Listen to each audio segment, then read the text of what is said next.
السلام علیکم ورحمۃ اللہ وبرکاتہ۔ یہ بھائی پوچھ رہے ہیں کہ مجھے غصہ بہت زیادہ آتا ہے، تو شیخ صاحب آپ ذکر اذکار بیان کرتے رہتے ہیں، تو غصے کا علاج بتا دیں۔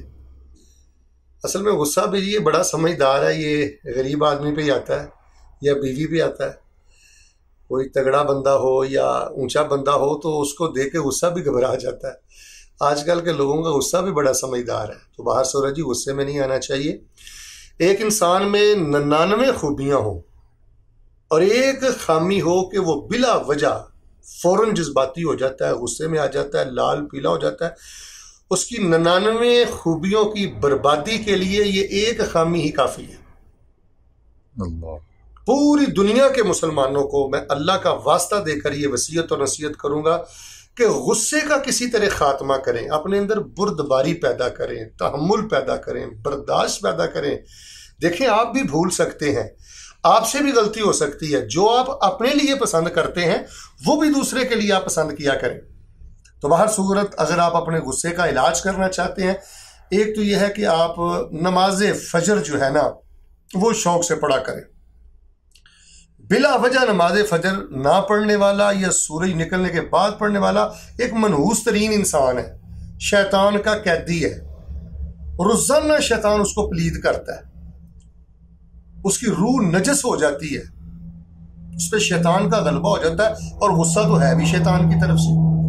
ایک تو نماز فجر کی پابندی کرے، دوسرا تعوذ بہت زیادہ پڑھتے رہا کرے، اعوذ باللہ من الشیطان الرجیم، اعوذ باللہ من الشیطان الرجیم، معوذتین پڑھتے رہا کرے۔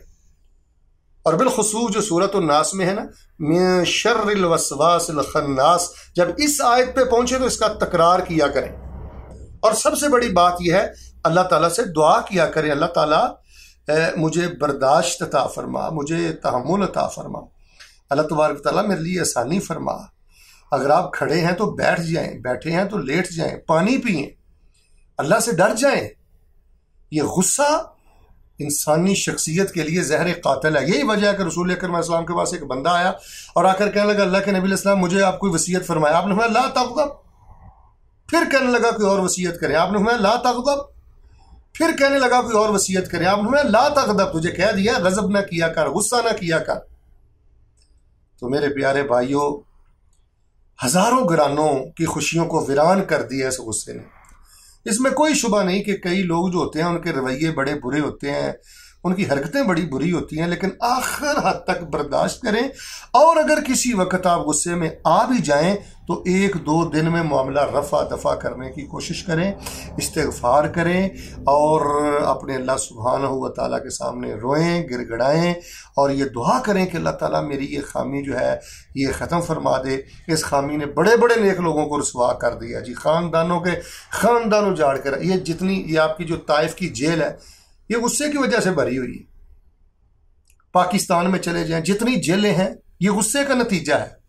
تو بہتر نہیں کہ انسان پل بھر تھوڑا سا صبر کر لے، برداشت کر لے۔ گریبان پکڑنا، گالیاں دینا، لال پیلا ہونا، یہ شیطانی کام ہے۔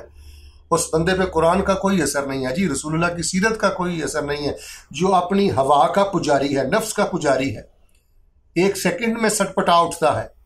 اللہ تبارک و تعالیٰ مجھے اور آپ کو برداشت نصیب فرمائے۔ یہ ایمان کی نشانی ہے، اللہ کی بارگاہ کی قبولیت کی نشانی ہے۔ والکاظمین الغیظ، اللہ والے لوگ غصے کو پی جانے والے ہوتے ہیں۔ جو اللہ کے لیے غصہ پی جاتا ہے اللہ پاک اس کو ایک مٹھاس اور ٹھنڈ بھی عطا کرتا ہے، ٹھنڈک بھی عطا کرتا ہے، خوشی بھی عطا کرتا ہے۔ اللہ جل شانہ ہم سب کو اپنی رحمتوں میں جگہ نصیب فرمائے، اور بلا وجہ غیظ و غضب سے اور ترش روئی سے، بد اخلاقی سے اور غصے سے اللہ محفوظ فرمائے۔